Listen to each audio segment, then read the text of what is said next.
안녕하세요. 저 H엠퍼마 대표이사 지호셉입니다. 감사합니다. 늦은 시간까지 정말 감사합니다.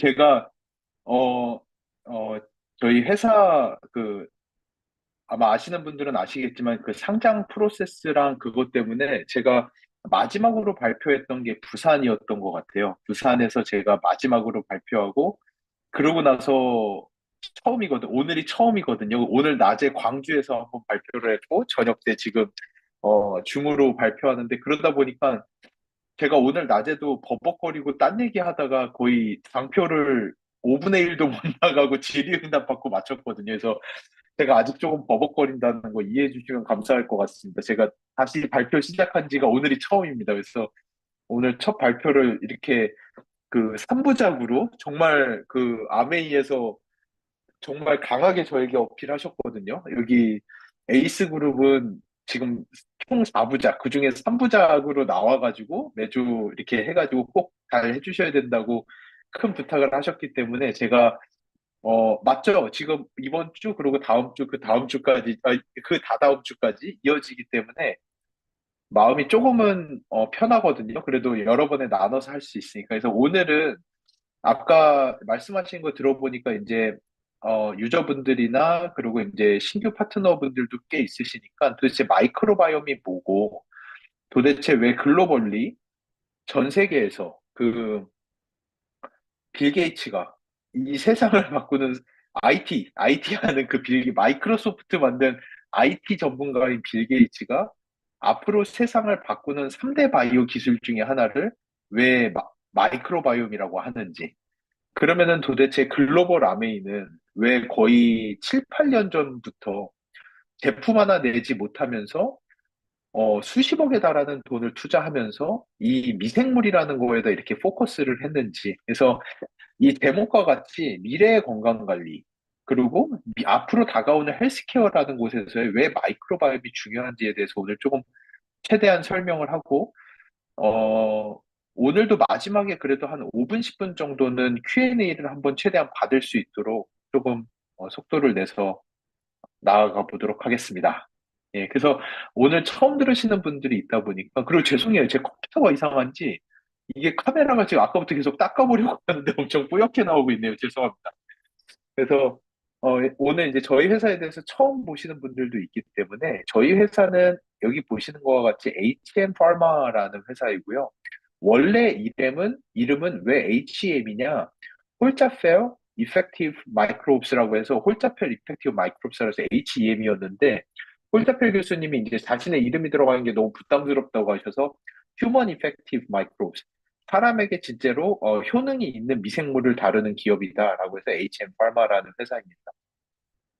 저희 회사는 저하고 홀자펠 교수님이 같이 공동 창업을 했고요. 홀자펠 교수님은 전 독일 연방 막스루분더 연구소 소장이자 뭐 칼슐레 대학교 교수시자 뭐 너무 많아요. 너무 많은데 가장 쉽게 설명할 수 있는 거는 여러분들이 잘 아시는 락토바실루스 그 유산균이죠. 락토바실루스는 웬만해서 거의 다 아시는 것 같아요. 락토바실러스를 위키피디아 들어가서 보시면은 그 분류표에 처음 나오는 게 홀자펠리아 속이라고 있습니다. 그러니까 2020년에 락토바실러스 속을 이제 재편을 하면서 23개 속으로 재편을 하면서 그 처음에다가 홀자펠 교수님의 이름을 딴 홀자펠리아 속을 통째로 새로 만들 정도로 홀자펠 교수님은 미생물계에서는 살아있는 레전드세요. 그러니까 살아있으면서 자기 이름으로 미생물의 속이라고 하는 거는 일반 미생물의 그런 계통 분류 중에서 되게 높은 수준이거든요. 아주 높은 영역을 통째로 가지고 있는다라는 거는 미생물계에서는 그냥 살아있는 레전드라고 이렇게 생각을 하시면 되고요. 이 홀자펠 교수님이 저희 회사의 공동 창업자이시고, 저는 홀다펠 교수님 밑에서 석사, 박사를 하고 이스라엘 테크니온 공대에서 생명과학도 더 하고 포닥도 하고 한동대학교에서 교수님이랑 같이 연구교수를 하다가 그러고 이제 창업을 해서 지금은 이제 회사에 전념하고 있고요. 감사하게도 교수님이랑 연구하면서 세계 다니면서 정말 많은 곳에서 상을 받아왔어요. 지금 여러분 쓰신 365 나오는 듀퐁이죠. 거기서도 제가 최우수상을 받았었고 프랑스에서 최우수상을 받았었고 근데 요 상을 자랑하자는 게 아니라 도대체 왜 이런 것들을 받았느냐?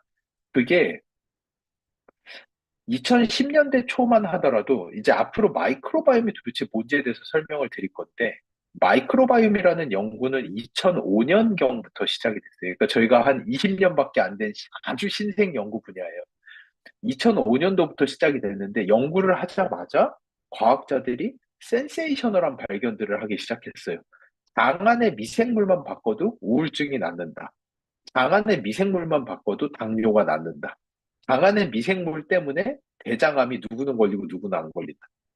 장 안에 있는 미생물 때문에 누구는 갱년기가 오고 어떤 사람은 갱년기가 오지 않는다. 이런 것들을 알게 되면서 장 안에 있는 미생물을 바꾸면은 병을 고칠 수 있다라는 거에 대한 과학자들의 동의가 생겼고, 근데 문제는 어떻게 바꾸냐?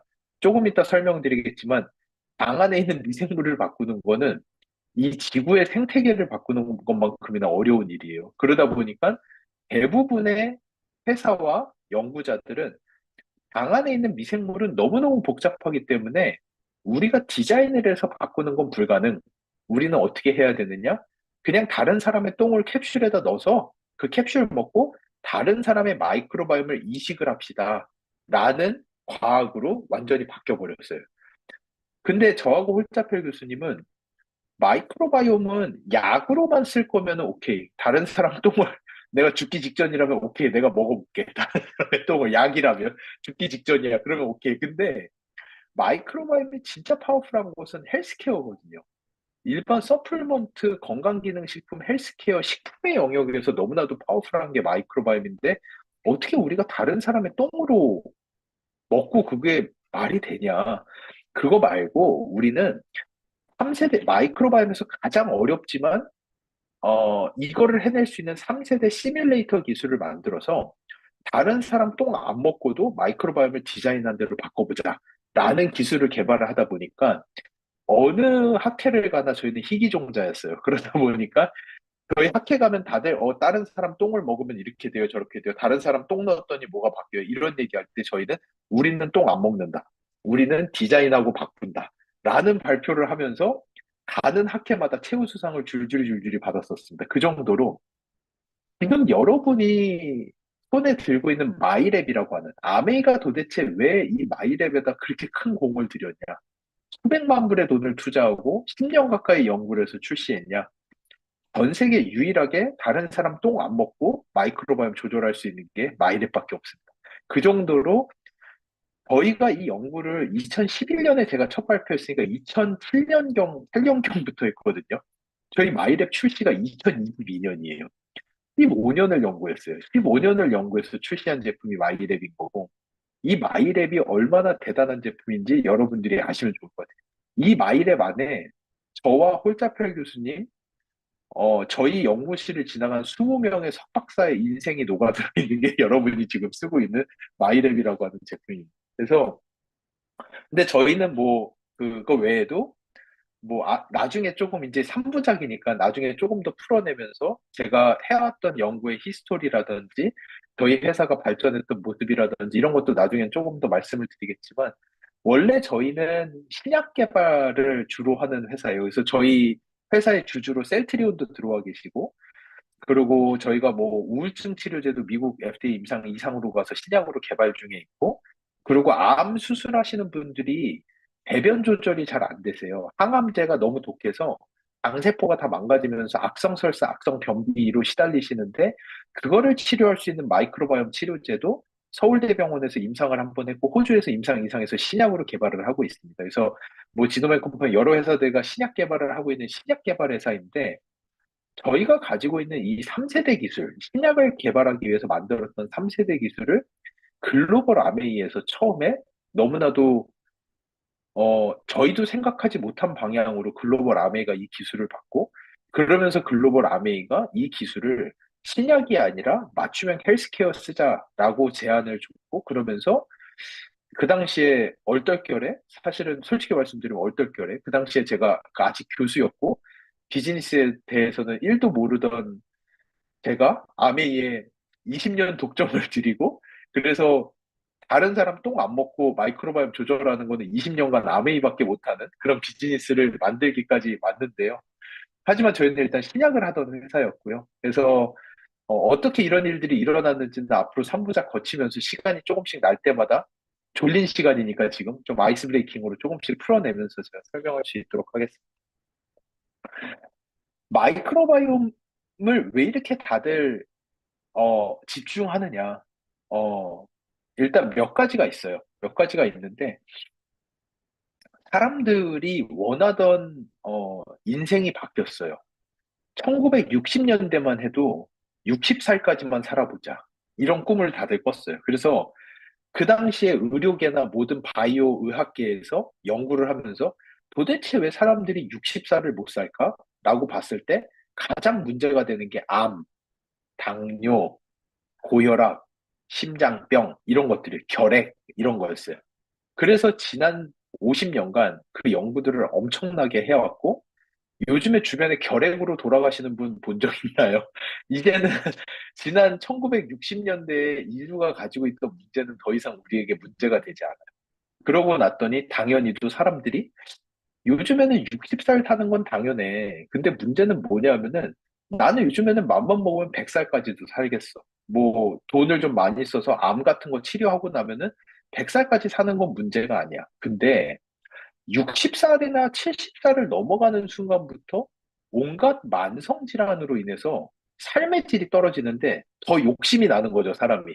옛날에는 60살까지만 살면 제가 열심히 해보겠습니다 하다가 이제는 60살은 원래 다 사는 거 아닌가?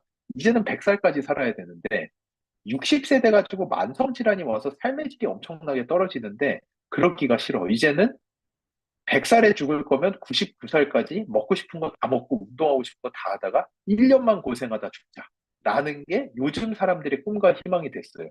그러다 보니 이제는 암이나 이런 것들이 문제가 아니라 온갖 만성 질환과 그리고 더 어려운 얘기지만 이것도 언젠가는 풀어야 되는 얘기가 한 번 던지자면은 병이 걸리기 전에 먼저 알고 싶어 하는 게 시대가 와버렸어요. 왜냐? 이 사람이 한 번 병이 걸리고 나면은 그 다음에는 살아는 있지만 살아있는 게 아닌 수준의 퀄리티를 겪으면서 살 수밖에 없는 상황이 돼요. 그게 저희가 아까 말씀드린 그 호주에서 임상 이상을 하고 있던 신약, 그게 라스, 로우 안테리어 리섹션 신드롬, 조금 어려운 말로는 저희가 신약 개발 쪽에서 쓰는 언어로는 저위전방 절제 증후군이라고 하는 아주 어려운 질병인데 이게 뭐냐 하면은 대장암 같은 경우에는 요즘에는 완치율이 95%예요. 대장암으로 돌아가시는 분들은 많지 않아요. 근데 문제는 뭐냐? 완치라고는 하지만 95%에 달하는 대장암 완치 환자의 50에서 70%가 배변 조절이 안 되세요. 하루에 변을 보러 화장실을 20번을 가세요. 변이 새어 나와서 기저귀를 차고 다니세요. 그래서 변이 새어 나오는 게 컨트롤이 안 돼요. 그러니까 제가 말씀드린 게 그런 거예요. 그 기저귀 차고 100살까지 살면은 무슨 의미예요? 60살에 대장암 걸려서 대장암은 나왔는데 나머지 40년을 하루에 20번씩 그분들은 항문이 다 헐어서 하루에 변을 20번을 보면 얼마나 괴로운지 아시나요? 항문이 다 헐어서 그리고 나머지 40년을 사신다면 그게 무슨 인생이 되겠어요? 그분들은 대장암이 걸리기 전에 미리 알고 그거를 막았어야만 하는 거지. 사람 몸이라는 게 흡사 자동차처럼 한 번 고장이 나면은 고친다고 고쳐서 하는 가지만 그 처음에 차의 상태로 절대 돌아갈 수는 없어요. 그러다 보니 사람은 그 전에 미리 병을 예방하고 싶다. 그래서 과학자들이 1980년대, 90년대부터 시작했던 게 뭐냐? 휴먼 게놈 프로젝트예요. 휴먼 지놈 프로젝트를 통해서 사람의 유전자를 읽어서 이 사람이 살면서 어떤 병에 걸릴지 우리가 미리 알고 예측하자. 예방의학이라는 개념이 들어오기 시작해요. 그래가지고 2, 30년을 엄청나게 고생을 해서 사람의 유전자를 다 읽어드리고 났더니 그 다음에 알게 된 건 뭐냐?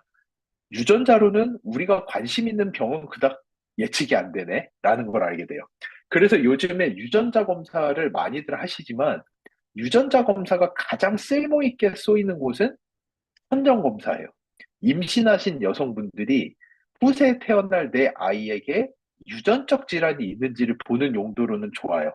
근데 유전자를 봄으로써 생각보다 우리가 특히나 관심 있는 대사질환, 당뇨, 심혈관계 질환, 동맥경화, 비만, 그리고 뇌질환, 우울증, 불안증, 알츠하이머 치매, 그리고 소화기계 암, 대장암, 위암, 췌장암, 이런 것들은 우리의 유전자로 예측이 나오질 않고 내 미래를 알 수가 없고 내 마이크로바이옴을 통해서만 알 수 있다는 걸 알게 되고 그러면서 전 세계가 마이크로바이옴 데이터베이스를 모으면은 그 사람의 미래를 알 수 있다라는 것을 집중하게 됐는데 이 부분은 나중에 좀 더 설명드리겠지만 미국의 국립보건원이 10년 동안 어마어마한 조 단위의 돈을 투자해가지고 전 세계에서 가장 많은 32,500내의 데이터베이스를 모았어요.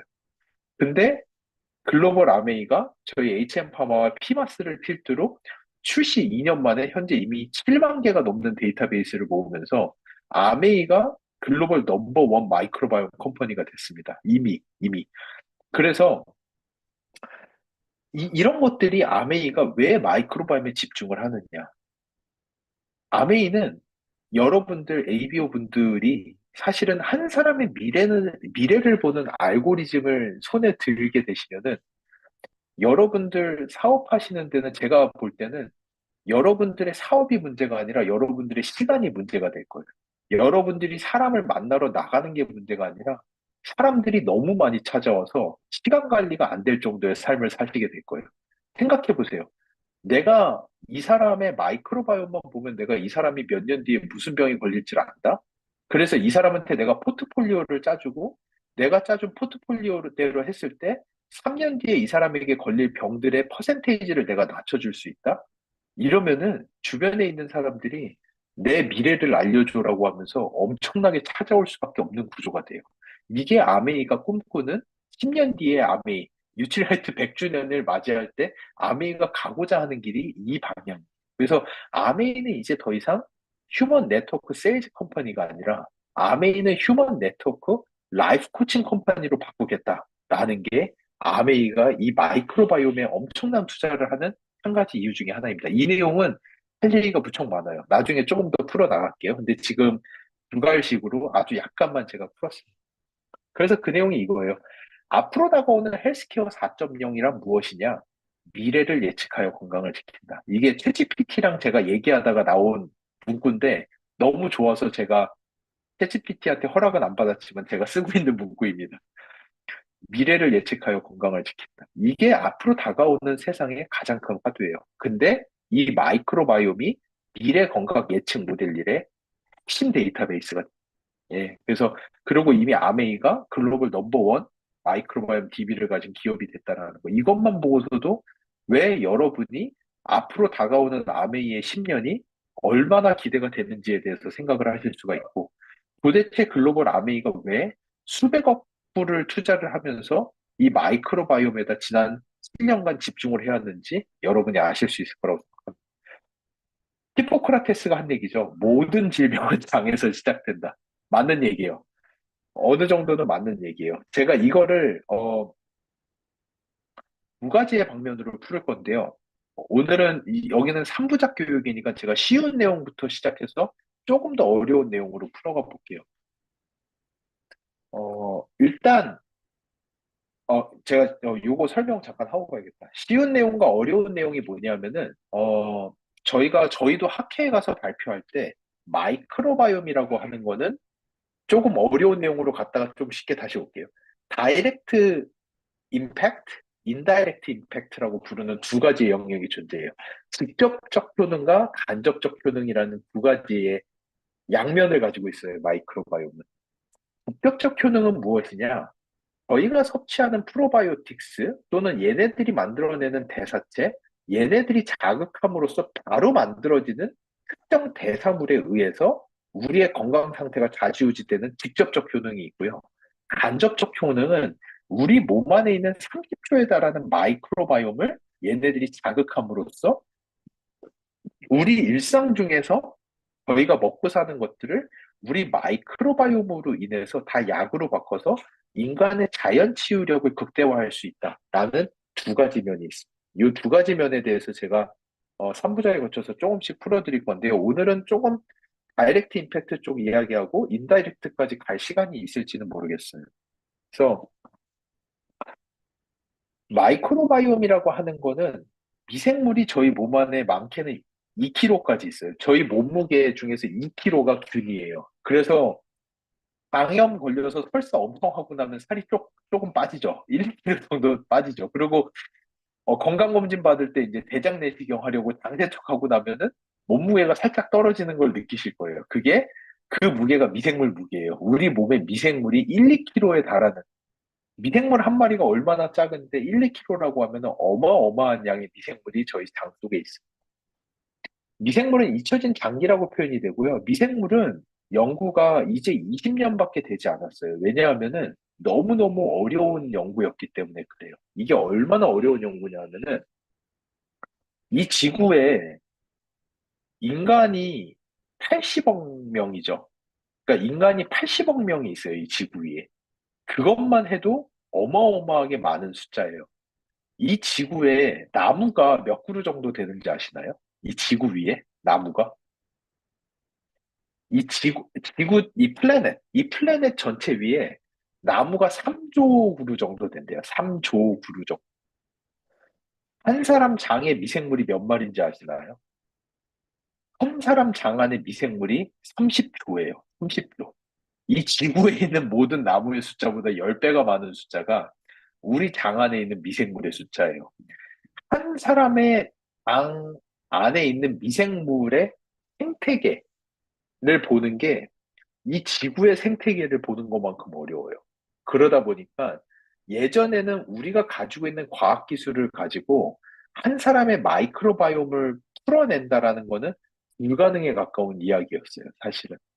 그래서 우리 장 안에는 30조에 달하는 미생물이 있는데 종류만 해도 2천 종류가 넘어요.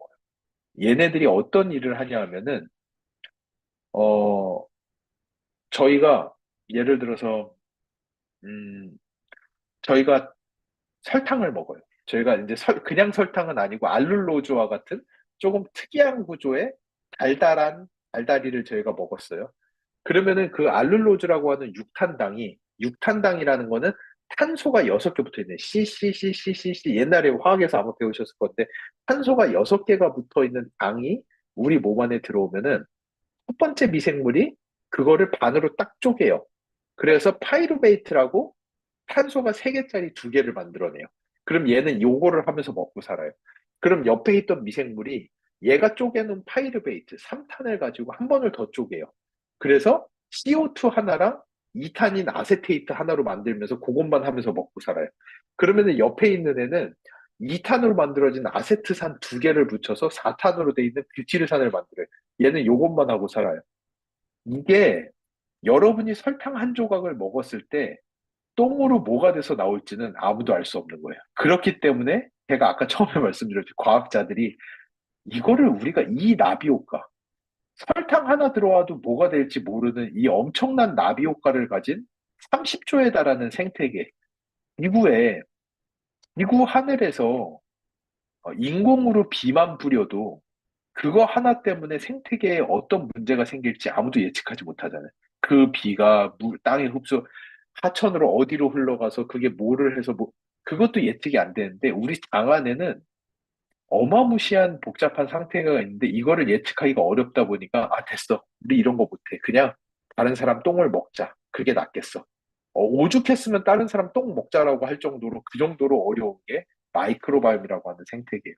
근데 이게 너무나도 재밌는 거는 저희가 이번에도 그 폐쇄성 폐질환이라고 폐 연구를 하는데 똑같은 쥐예요. 똑같은 쥐 2마리인데 한 마리한테는 폐쇄성 폐질환이 너무나도 쉽게 걸리는 사람의 똥을 이식해주고 다른 한 종류 쥐한테는 폐쇄성 폐질환이 잘 안 걸리는 사람의 똥을 이식해주고 나면은 쥐가 똑같이 돼요. 그, 그 쥐의 건강 상태가 똥만 이식을 해줘도 그대로 쫓아가는 거예요. 그 더 쉬운 예는 일란성 쌍둥이인데 일란성 쌍둥이면은 둘이 유전자가 100% 똑같은데 한 사람은 비만이고 한 사람은 삐쩍 말랐어요.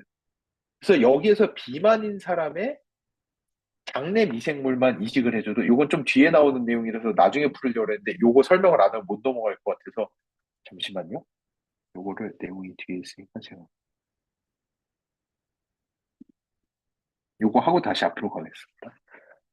제가 이게 3부작이니까 마음이 한결 편하네요. 1시간 내로 다 해야 된다라고 했으면 진짜 절대 못했을 것 같아요. 여기 보이시는 이 두 여성분이 일란성 쌍둥이에요. 둘이 유전자가 100% 똑같아요. 근데 한 명은 초고도 비만이고 한 명은 말랐어요. 그 말인즉슨 비만의 기원은 유전자가 아니라는 거예요.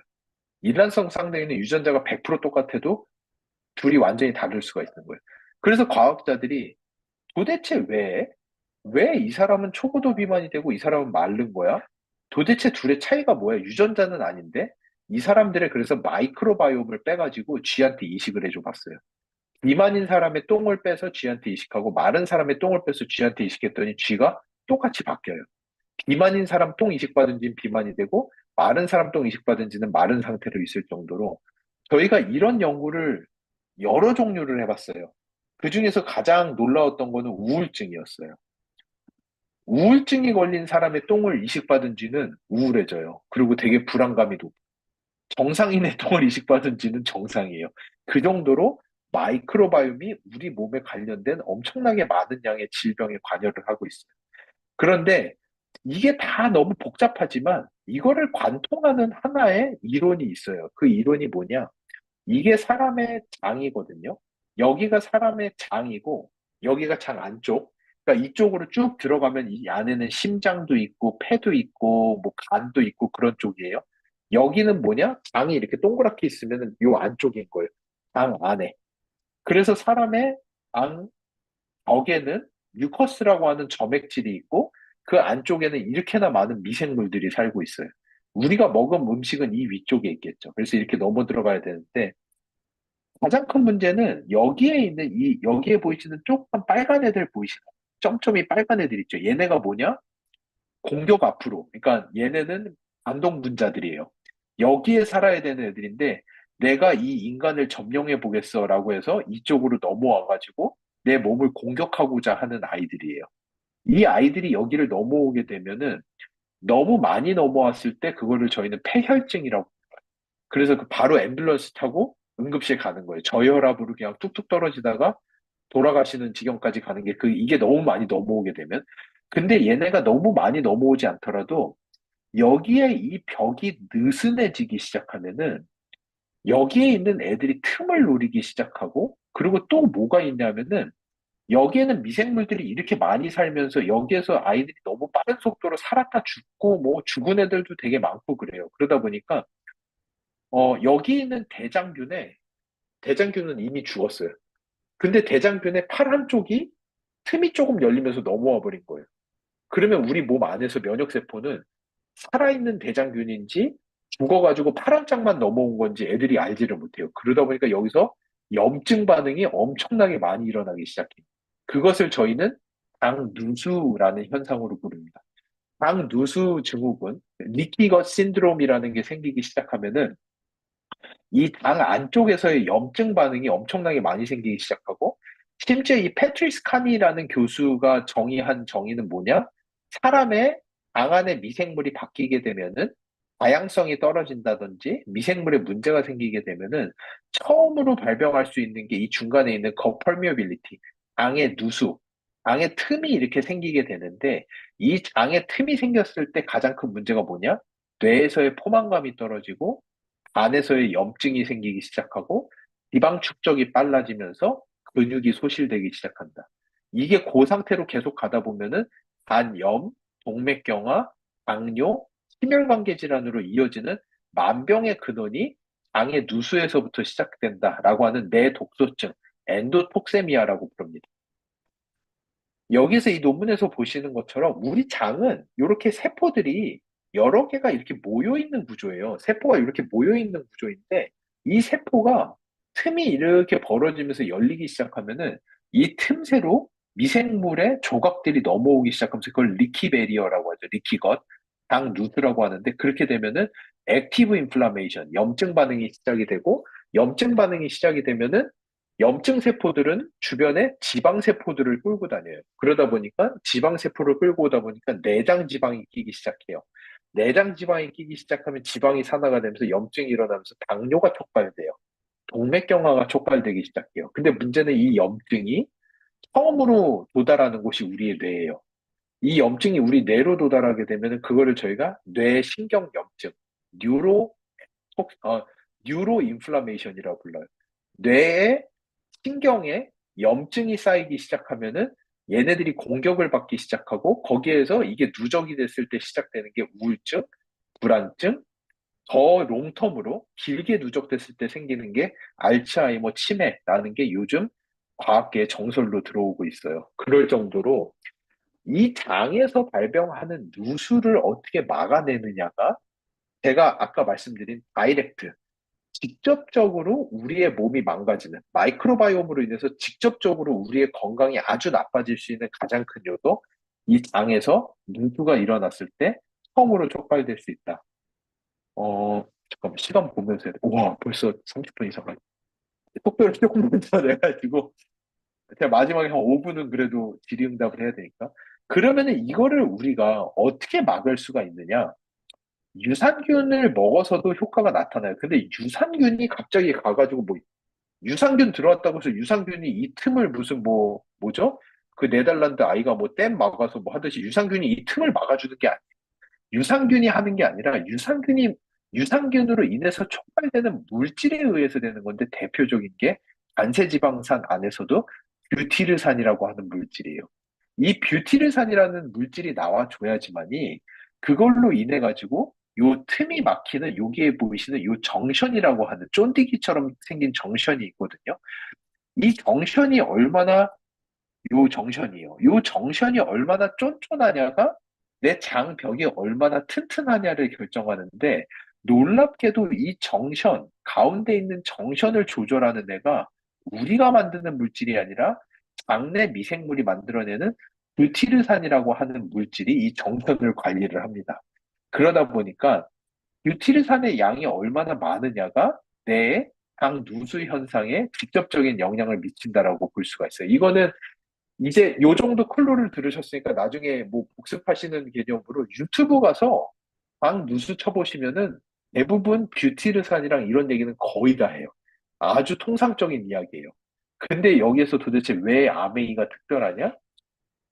전 세계에 있는 모든 마이크로바이옴 분석 서비스에서 직접적으로 단세 지방산을 측정해서 포스트바이오틱스 지수라는 것으로 표현해 주는 거는 전 세계에 아메이의 마이랩밖에 없습니다.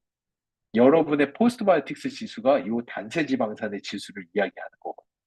그래서 어 제가 볼 때 마이랩이 가지고 있는 아주 유니크한 포인트가 1세대, 2세대, 3세대 기술에서 1, 2, 3세대 기술을 다 쓴다는 건데 이것도 내용도 좀 나중에 나오니까 지나가면서 더 자세히 설명을 드릴게요. 우리나라에 있는 전 세계에 있는 99%에 달하는 제품이 전부 다 1세대 미생물의 유전자를 찍어서 미생물의 이름을 맞춰서 어떤 미생물에 당신의 장에 어떤 미생물이 있습니다까지밖에 이야기해요. 거기를 더 넘어가서 실제로 장 누수 증후군의 핵심이 되는 단세지방산의 양이 어느 정도입니다라고 말해줄 수 있는 거는 마이랩밖에 없습니다. 이 단세지방산의 양만 제대로 조절해서 장의 누수 현상만 없애더라도 여러분이 겪는 그 무수히 많은 대사질환과 뇌질환에서 해방되실 수가 있는 가장 핵심 지표예요. 그리고 또 하나, 마이랩을 통해서 마이랩의 개인 맞춤형 유산균을 섭취를 하셨을 때 단세지방산의 양이 유의적으로 증가하는 것도 이미 임상으로 검증이 되어 있다 보니까 실제로 이 단세지방산의 양을 유의적으로 증가시킬 수 있다라는 것을 임상적으로 검증한 제품도 마이랩 하나밖에 없습니다.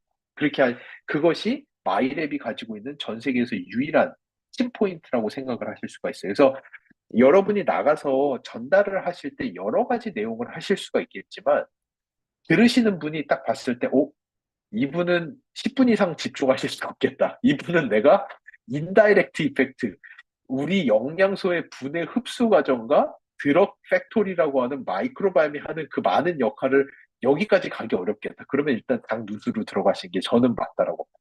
당 누수에 대해서 설명해 주시고, 당 누수에 대해서 설명하고 풀어낼 수 있고, 솔루션은 전 세계에 마이랩밖에 없다. 근데 이 장 누수가, 어, 여러분이 제가 예전에 한번 이거 내용이 너무 많지만 이거 다 하면은 안 되기 때문에 제가 여기서 간단하게 예시를 들어드리고 요 내용은 넘어갈게요. 여러분이 장 누수 현상을 경험해 보고 싶으시다고 하면은 이 마이크로바이옴이 만들어내는 단세 지방산의 양을 순간적으로 없애버리는 방법이 있어요. 우리 마이크로바이옴에다 샥을 주면은 단세 지방산을 얘네들이 생성하지 못하면서 장 누수 현상을 여러분 즉각적으로 경험하실 수가 있습니다. 그게 뭐냐? 과음을 해보시면 돼요. 술을 엄청나게 드시면은 많은 양의 알코올이 들어가면은 우리 마이크로바이옴은 우리 미생물들은 알코올을 싫어하거든요. 엄청나게 많은 양의 알코올이 장으로 들어오게 되면은 미생물이 샥을 먹어요. 그래서 이 미생물들이 돌먼트라고 하죠. 딱 프리즈가 되면서 아무것도 생성하지 못하고 단세 지방산을 더 이상 생성하지 못하는 상황이 돼요. 그러고 나면은 그 다음날 여러분이 겪는 숙취 현상이 장누수 현상이라고 보시면 됩니다. 그래서 어떤 일이 생기느냐? 뷰티르산이 나오지 않아요. 뷰티르산이 나오지 않으면은 장의 벽이 약간 누수가 생기면서 미생물들이 장벽 안으로 침투하기 시작해요. 그러면 염증 반응이 일어나면은 첫 번째 나타나는 현상이 약한 미열과 두통이 나기 시작해요. 염증 반응이 있으니까. 약한 두통과 미열이 나기 시작하고 두 번째, 간 기능에 이상이 생기기 시작하고 지방 축적량이 빨라지면서 근육에 힘이 빠져요. 그래서 술 많이 드시고 나면 다음날 마냥 누워있고 싶으시죠. 근육에 힘이 안 들어가요. 근육이 빠지기 시작하면서 살이 포동포동 오르기 시작하는데 문제는 뇌에서 포만감이 느껴지지가 않아요. 다음날 엄청나게 허기져요. 아침부터. 자극적인 게 먹고 싶고 그리고 먹어도 배가 부른 느낌이 없어요. 그게 왜 그러냐 하면은 사람의 몸은 포만감을 느끼기 위해서 몇 가지의 과정이 있는데 첫 번째는 저작 활동. 그러니까 턱을 움직이면서 뭐를 씹으면은 일단은 우리가 1차적으로 포만감을 느껴요. 근데 우리 몸이 그렇게 바보 같지 않아요. 턱 움직이면서 뭐 씹는다고 해서 바로 포만감을 느끼게 되면은 이 세상에 껌만 씹어도 다 살이 쪽쪽 빠지실 거예요. 그런 일은 생기지 않아요. 우리 몸이 봤을 때, 아니야, 아니야. 이것만으로는 안 돼. 두 번째가 뭐냐면은 위가 늘어나야 돼요. 위가 늘어나기 시작하면은 그렐린이라는 물질이 나오면서 일부 포만감을 느끼기 시작해요. 근데 이것도 파이널은 아니에요. 우리 몸에 이것만 해서 된다 그러면은 물만 마셔도 살이 쪽쪽 빠져요. 물만 많이 마셔도 위가 늘어나면서 살이 쪽쪽 빠질 거예요. 근데 절대 그렇지 않아요. 우리 몸에서 파이널로 결정짓는 이 사람이 뭔가 먹었으니까 이제 배가 부르다는 시그널을 뇌로 보내. 라는 최종 결정은 어디서 나오냐 하면은 미생물이 만들어내는 물질을 우리 장벽이 감지했을 때, 이제는 속은 게 아니야. 이제는 진짜로 이 사람 뭐 먹어서 배가 부른 거야. 라는 시그널을 보내게 됩니다. 왜냐? 우리가 뭐를 먹게 되면은 우리의 장내 미생물이 우리가 먹은 음식을 분해하면서 애사체라는 물질을 만들기 시작하고 그러면은 이제 우리는 속지 않아도 되는 거야. 진짜 먹었어. 껌 씹은 거 아니야? 물 마신 거 아니야? 진짜로 음식을 먹은 거야. 라는 시그널이 오는데 문제는 뭐냐? 마이크로바이옴이 프리즈가 돼버리고 나면은 아무리 먹어도 얘네가 대사체를 못 만들어요. 그 말인즉슨 세타이어티 뇌에서 포만감을 느끼지를 못한다는 거예요. 그게 엄청난 문제인 거고 그러다 보니까 이게 딱 그, 어, 영업 많이 하시는 40대 중후반의 남성분들의 모습을 상상하시면 됩니다. 매일 어쩔 수 없이 술 드시고 배만 볼록 나오시고 내장 지방이 엄청나게 차 있고 당뇨와 심혈관계 질환과 혈압에 시달리시면서 근육은 빠지면서도 지방은 늘어나는데 엄청나게 자극적인 거를 많이 드시면서도 포만감을 느끼지 못하시는 그게 우리의 장내 미생물이 순간적으로 샥을 먹었을 때 발생하는 현상이라고 느끼시면 돼요. 근데 저는 여기서 한 가지 포인트를 더 얘기하고 싶은 게 제가 방금 설명드린 거랑 바로 이어서 설명드리면 조금 더 이해하시기 편할 텐데 요즘 아이들이 먹는 그 많은 간식들이 있잖아요. 쿠키, 스낵, 달달이 같은 것들. 이 안에는 이거는 인다이렉트 가서 설명드리는 게 더 쉽긴 한데 잠깐만 설명하고 나중에 좀 더 보충 설명드릴게요. 문제는 뭐냐면은 우리가 먹는 건강한 음식이라고 하는 것들은 인간이 다 분해하지 못하고 장내 미생물에게 에너지가 넘어가서 장내미 생물이 그거를 분해시키면서 좋은 물질들이 나오는 것이 우리가 먹는 건강한 음식의 정의예요. 그래서 딱 칼로리 흡수량만 보더라도 여러분 글라이세믹 인덱스라는 거 알죠? 내가 먹었을 때 얼마나 빨리 내 혈당이 올라가느냐. 그 말인즉슨 내가 먹은 걸 내 스스로 얼마나 많이 분해해서 내 혈액으로 갖다 넣음으로써 얘는 조금만 먹어도 내가 살이 쭉쭉 찔 수가 있고 얼마나 혈당이 빠르게 올라갈 수 있는지를 이야기하는 것인데 요즘에 아이들이 먹는 것들은 대부분 너무나도 분해 흡수가 빠른 것들을 먹어요. 그러다 보니까 아이들이 먹은 것이 차마 장내 미생물에게까지 갈 일도 없을 정도로 그냥 분해가 돼서 혈액으로 다 들어가다 보니까 아이들이 실제로 포만감을 느끼지를 못해요. 그래서 그렇게 고열량의 쿠키에 그 고열량의 간식들을 그렇게 먹어도 아이들은 포만감을 느끼지 못하는 이유도 여기 있어요. 이거는 제가 나중에 인다이렉트 이펙트라고 하는 아까 말씀드린 간접적 효능에 가서 조금 더 설명을 드리도록 하겠습니다. 그래서 이 장누수라는 현상에 대해서 조금 아시고 이 장누수라는 것이 얼마나 뇌신경염증, 뇌신경염증은 당연히 ADHD라든지 집중력 손상까지도 이어지기 때문에 우리 아이들도 꼭 지켜봐야 되는 포인트예요. 장누수. 이 아이들의 포스트바이오틱스 지수를 어떻게 관리해야 되는가? 내 남편이 정말로 술을 많이 먹고 이런다면은 진짜로 포스트바이오틱스 지수가 충분한가? 장에 누수가 있는 건 아닌가? 대사 질환에 되게 위험하게 노출되어 있는 것은 아닌가? 이런 것들을 좀 잘 볼 수 있으면 좋을 것 같습니다. 그래서 요게 이제 다이렉트 인플루언스라고 하는 장누수라는 현상인데요. 제가 이렇게 가다 보면은 열흘이 돼도 10번 세션에도 다 못 끝낼 것 같아서 조금 제가 자주 했던 내용은 일단 건너가고 나중에 3회차 가면서 나중에 좀 시간 남으면 나중에 조금 더 풀어보도록 하겠습니다. 그래서 이게 아까 말씀드렸던 그, 어, 제가 처음 설명드렸던 휴먼 게놈, 사람의 유전자로는 안 돼요. 라는 연구의 내용이에요. 사람의 유전자를 다 찍었지만 사람에게는 2만 4천 개의 기능 유전자밖에 없고요. 이거는 초파리보다 조금 많은 수준밖에 되지 않아요. 이게 근데 어, 시간이 오늘은 여기까지만 설명드리고 질의응답 받고 제가 약간 인다이렉트 그 간접적 효능의 티저 같이 요거까지만 말씀을 드리고 오늘은 질의응답 받고 마무리하고 다음 주에 또 2차 강의를 시작을 해야 될 것 같은데요. 어, 이 건강한 사람이라고 하는 거는 몇 가지가 있어요. 어, 제가 내리는 정의로서 더 건강한 사람은 남들에게 없는 기능을 가지고 있는 사람이 더 건강한 사람이에요. 저희 학계에서는 그런 사람을 슈퍼 리스폰더라고 불러요. 슈퍼 리스폰더, 슈퍼 반응자.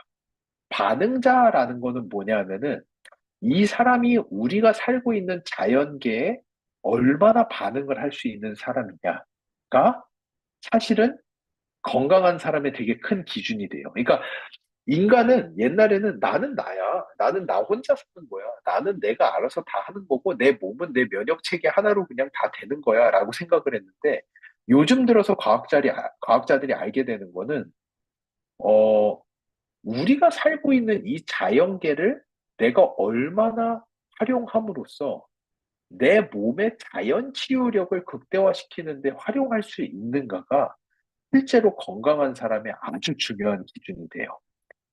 그러니까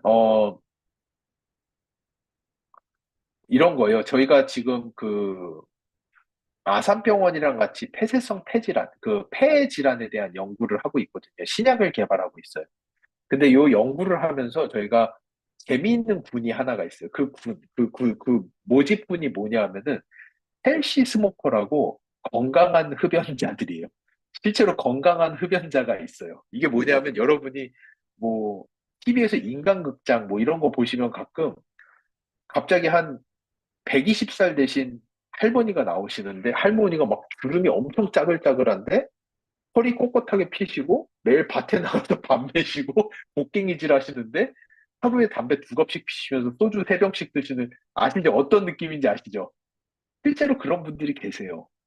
그러니까 남들에게 없는 엄청난 기능을 가지신 분들이 계세요. 그런 분을 저희는 슈퍼 리스폰더라고 불러요. 이번에 연구했던 것 중에서 저희가 보니까 이런 할머니들의 똥을 쥐한테 이식을 해주면은 그 쥐를 저희가 스모킹 챔버라고 담배 연기가 쥐한테는 좀 미안하지만 담배 연기가 엄청나게 자욱한 방에 넣어놔도 폐가 애기 폐처럼 쌩쌩해요. 근데 너무나도 쉽게 폐질환이 걸리는 사람의 똥을 이식해준 쥐는 스모킹 챔버에 잠깐만 들어갔다 나와도 폐가 완전히 다 망가져요.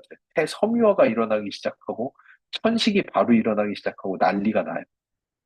봤더니 그 엄청난 그 헬시 스모커라고 하는 슈퍼파워가 있으신 분은 이 자연계에 있는 물질을 먹으면은 그거를 폐를 보호하는 물질로 바꾸어내는 미생물을 장에 들고 계신 거를 저희가 이번에 발견을 했어요.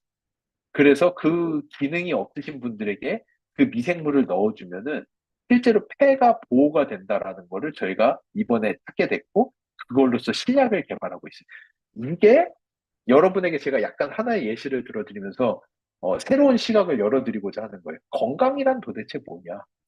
내가 이 자연계를 얼마나 활용할 수 있을까? 자연계보다 조금 더 쉽게 넘어가 볼게요. 제가 지금 아메이에다 되게 쪼르고 있는 아메이 ABO 분들에게 교육할 때 쓰고 싶다고 쪼르고 있는 자료가 있는데 이번에 저희가 아메이랑 같이 131명에 달하는 임상 시험을 했어요. 임상 연구를 했어요. 131명에게 뭐를 봤냐 하면은 여러분이 매일 드시는 더블엑스 안에는 사람이 분해할 수 없는 성분들이 들어있어요. 18개 정도의 성분이 있어요. 그 말인즉슨 이 18개의 성분은 장내 미생물에 의해서만 분해가 되고 흡수가 돼요. 요 내용은 티저예요. 제가 다음 주 가야지 조금 더 자세히 설명을 드릴게요. 근데 이 18개의 물질을 그러면은 얼마나 잘 쓸 수 있는지가 그 사람의 건강 상태를 좌지우지하게 돼요. 131명의 임상 연구를 했는데 18개 다 쓰시는 분은 2명밖에 없었어요. 131명 중에. 근데 그나마 15개 이상을 쓸 수 있는 저희가 흔히 얘기하는 슈퍼 리스폰더, 슈퍼 컨트롤, 슈퍼 리스폰더, 슈퍼 반응자들은 이 더블 X를 5개도 쓰지 못하는 사람에 비해서 방 안에 있는 미생물의 다양성이 2배가 높았어요. 그러니까 이게 어떤 구조가 되냐 하면은 우리 자연계는 무궁무진해요. 옛날에 독일인 과학자들이 아스피린을 처음에 어떻게 발견했는지 아시나요? 아스피린을 어떻게 처음 발견했냐면은 아프리카에 갔는데 아프리카 부족민들이 막 전쟁을 하다가 상처가 막 났는데 돌아오고 나서 어떤 나무 이파리를 으깨가지고 상처에다 바르니까 상처가 낫기 시작하는 거예요. 그래가지고 그 독일인 과학자들이 너무 신기해가지고 그 이파리를 가져다가 분석을 했고, 그랬더니 그 안에 진짜 약이 되는 물질이 있다라는 걸 알게 됐고, 그렇게 만들어진 게 아스피린이에요. 그러니까 이 자연계에는 무궁무진한 어, 보고예요. 인간이 자연 치유를 할 수 있는 무궁무진한 보고인데, 인간은 그거를 다 쓰지 못해요. 인간의 유전자는 2만 4천 개밖에 없어요. 이 자연계에는 달다리를 구성하는 글루코즈, 저희가 좀 어려운 말로 글루코즈, 프록토즈, 프록토올리고사카라이드. 요즘에 이제 슈퍼 가면 조금 설탕, 과당보다 조금 시럽보다 좀 비싼 게 프록토올리고사카라이드, 그 올리고당. 그거보다 조금 더 비싼 게 알룰로즈당 이런 것들 있잖아요. 구조가 다 복잡하고 다른 것들이에요. 근데 이런 복잡한 구조에 달달한 느낌을 내는 물질은 수백억 가지가 있어요, 이 자연계에. 근데 인간은 그 중에 21개밖에 분해할 수 없어요. 인간은. 다 분해를 하지 못해요. 먹어봐야 다 똥으로 나가요. 아무것도 내 혈액에 넣어주지 못하고 아무것도 활용하지 못해요. 근데 이게 어찌 보면은 인간에게 있어서는 가장 좋은 디자인이에요. 왜냐? 인간이 이거를 다 쓸 수 있는 유전자를 내가 다 들고 있게 되면은 저 하루에 밥 30개 먹어도 기어 다녀야 돼요. 에너지 효율성이 나오지 않아요. 그래서 이렇게 할 수밖에 없고, 나머지 이 자연계를 활용하는 무궁무진한 물질들은 내 장 안에 있는 미생물을 통해서 할 수밖에 없다. 가장 재밌는 예시가 아마 아시는 분들은 아실 거예요. 에코올이라는 물질. 에코올이 일본인 과학자들이 슈퍼 리스폰더를 어떤 분들을 찾았냐면은 갱년기가 절대 걸리지 않는 여성분들. 이런 여성분들이 계세요. 주변에 보시면 있잖아요. 갱년기가 진짜 안 걸리고 폐경도 엄청나게 늦게 오고 이런 여성분들이 있으세요. 일본 과학자들이 이 여성분들의 피를 뽑아가지고 갱년기가 너무나도 빨리 오는 여성분들이랑 비교를 해봤더니 갱년기가 오지 않는 여성들의 혈액에는 에코올이라고 하는 물질이 있다라는 걸 발견을 해요. 근데 이 에콜이라는 물질을 봤더니 여성 호르몬인 에스트로겐과 구조가 너무 유사해서 사람 몸이 여성 호르몬이 아직도 많은 걸로 착각을 해서 갱년기도 오지 않고 우울증도 오지 않고 유방암도 잘 안 걸리고 골다공증도 안 오고 뇌에 건망증도 오지 않고 너무나도 건강한 거예요. 그래서 일본인 과학자들이 도대체 이런 기능을 가진 사람은 어떤 특별한 유전자가 있는지 봤더니 그 사람한테 유전자가 있는 게 아니라 이 사람들은 13가지 종류의 특별한 미생물이 장 안에 들어있다는 걸 발견해요. 이 13 종류의 미생물이 세트를 가지고 있는 사람들은 콩단백질만 먹으면은 이소플라본이 미생물들에 의해서 에콜로 바뀌어서 혈액으로 들어가게 되고 그런 분들은 갱년기가 오지 않는다. 저희가 아메이랑 같이 30명짜리 임상 연구를 해봤어요. 한국인의 34%가 에코를 만들 수 있으세요. 나머지 66%는 에코를 못 만드세요. 이게 슈퍼파워예요. 그 미생물들을 가진 사람은 다른 사람들보다 훨씬 더 건강하게 살 수가 있어요. 콩단백질 매일 먹는 거잖아요. 근데 이 사람들은 똑같이 콩단백질 먹는데 갱년기가 안 걸려요. 그 미생물이 에콜이란 물질을 만들어지기 때문에. 그래서 저희가 나중에 보시면은 정말 이제 발표할 내용이 많은데 제가 아메이와 함께 하고자 하는 비즈니스 스트래터지까지 쭉 앞으로 제가 설명을 드릴 거거든요. 이 피마스라는 기술을 통해서 우리가 마이랩이라고 하는 전반적 반응도의 개선도 있지만 파이토바이옴이라고 하는 표적적 반응도의 개선도 있어요. 여기에서 나오는 게 엔자임 바이옴이라든지 바디키 신제품이라든지 방금 말씀드린 에코를 만들어내는 사람으로 바꿈으로써 갱년기가 안 걸린다든지 똑같이 석류를 먹는데 유로리틴을 만들어서 근육이 많아진다든지 엄청나게 많은 일들이 앞으로 다가올 예정입니다. 아메이와 함께 준비하고 있는 앞으로 10년 대계의 과정이 엄청나게 많다라는 걸 알아주시면 좋을 것 같고, 오늘은 제가 이,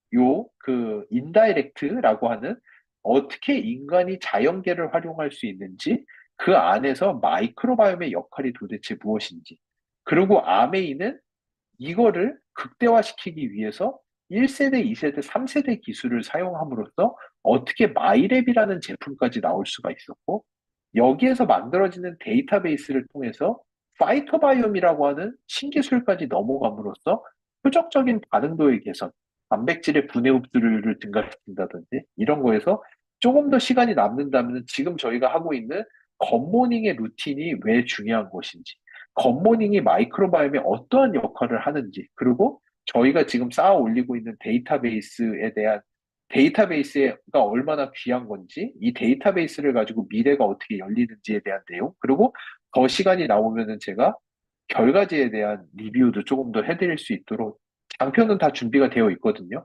시간이 문제죠. 그래서 제가 오늘은 조금 인트로였기 때문에 최대한 조금 넓은 시각에서 왜 마이크로바이옴인지에 대해서 말씀을 드렸고 다음 시간에는 이 내용으로 넘어가서 어떻게 우리가 자연계를 활용을 하고 마이크로바이옴, 마이랩이라는 제품을 통해서 이 활용성을 극대화시킬 수 있는지 이 내용으로 다음 주에 좀 더 설명드리도록 하겠습니다. 그래서 지금 5분 남았거든요. 채팅창에 혹시 궁금하신 거 있으시면은 제가 약간 질의응답하고 이렇게 해보도록 하겠습니다.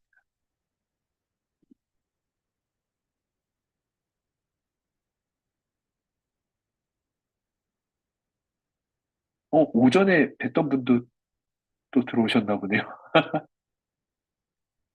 아, 예.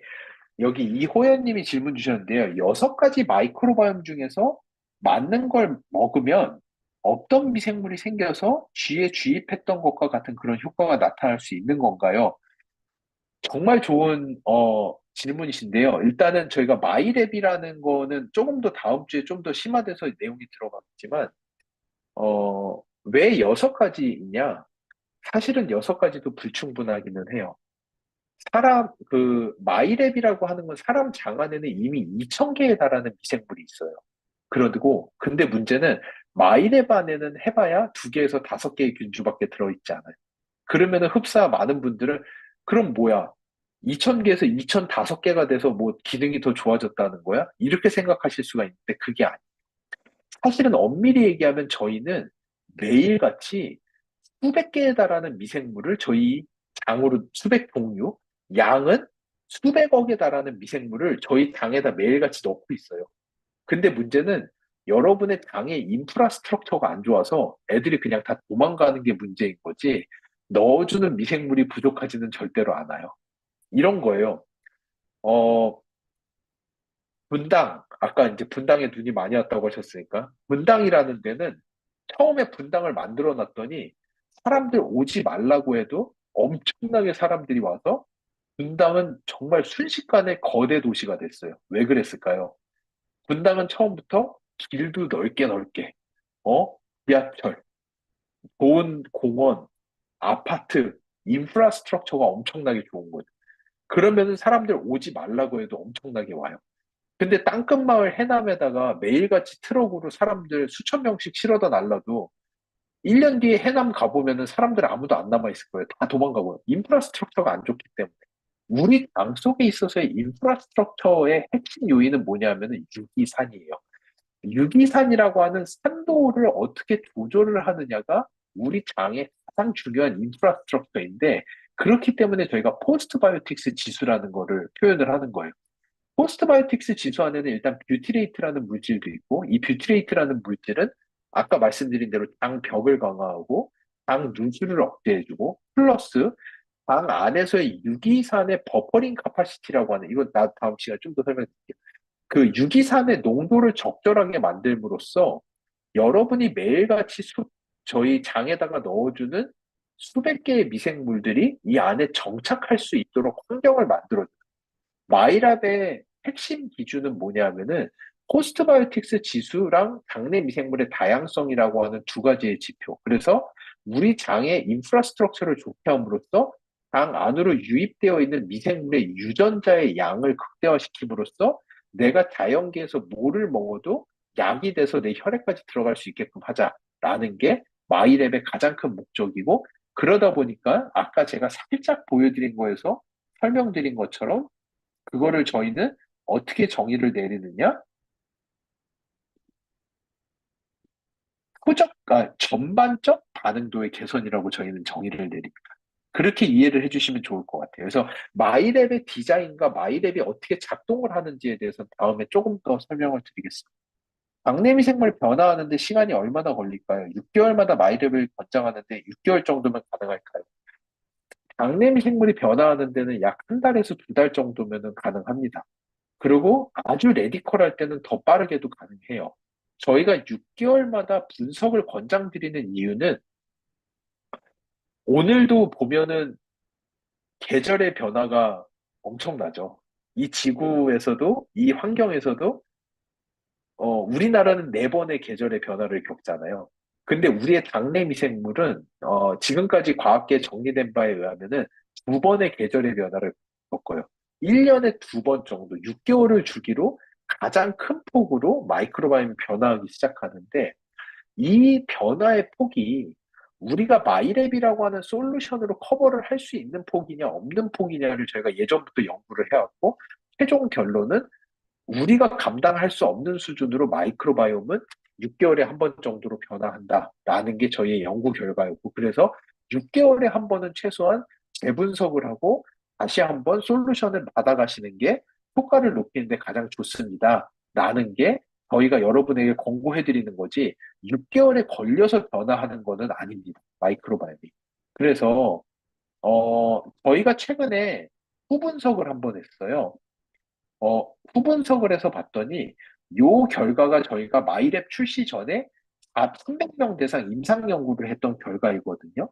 그래서 봤더니 81.45%의 개선 효과가 확인이 됐는데, 그러고 나서 얼마 전에 아메이에서 저희한테 이제 출시하고 2년 지났으니까 지금까지 재분석하신 분들 모아서 진짜 81% 되는지 한번 보시죠라고 저희에게 엄청나게 무서운 요청을 해오셨어요.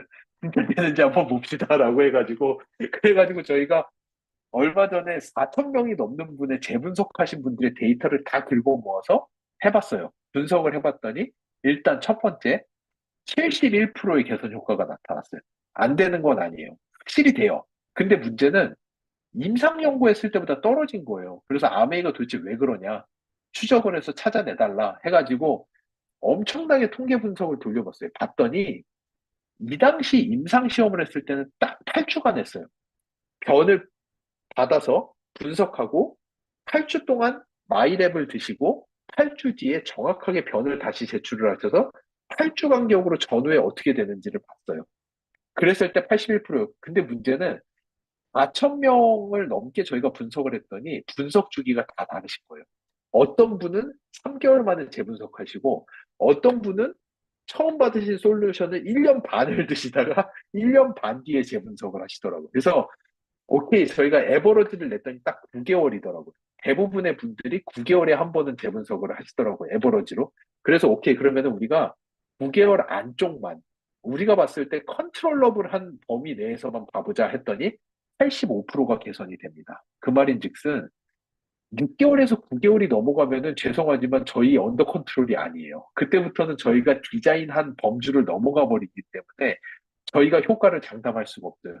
1년 뒤에 오셔서 왜 안 돼요라고 하시면 저희 정말 억울한 거예요. 그거는 저희 디자인의 범주를 벗어나는 겁니다. 그래서 실제로 저희가 대안드린 범주 내에서 따라오신다면은 85%까지 개선 효과가 있다라는 거. 그리고 또 한 가지 저희가 놀라운 걸 알게 됐는데 이 결과를 보시면은 박내미 생물 다양성이 이렇게 높으신 분들은 올라갈 데가 없어요. 이분들은 잘해봐야 유지인 게 다예요.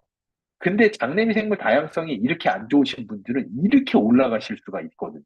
봤더니 저희가 이거를 잘라가지고 오케이 그러면은 하위 50%에 있는 사람들은 어느 정도 개선되는지 보자라고 했더니 하위 50%에 있으신 분들은 개선율이 90%가 넘습니다.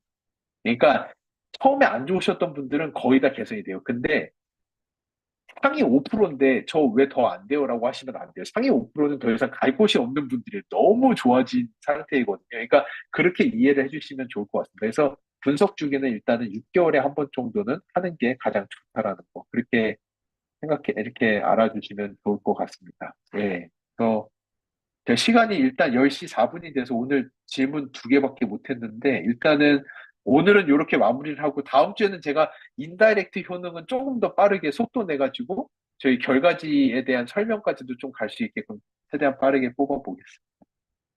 예, 감사합니다. 네, 감사합니다. 예, 어, 예, 와, 진짜 저희들에게 너무 유익한 정보를 또 이렇게 알기 쉽게 전해주시려고 애쓰셨던 우리 지효세 대표님께 다시 한번 감사의 별박수를 보내드리도록 예, 하겠습니다.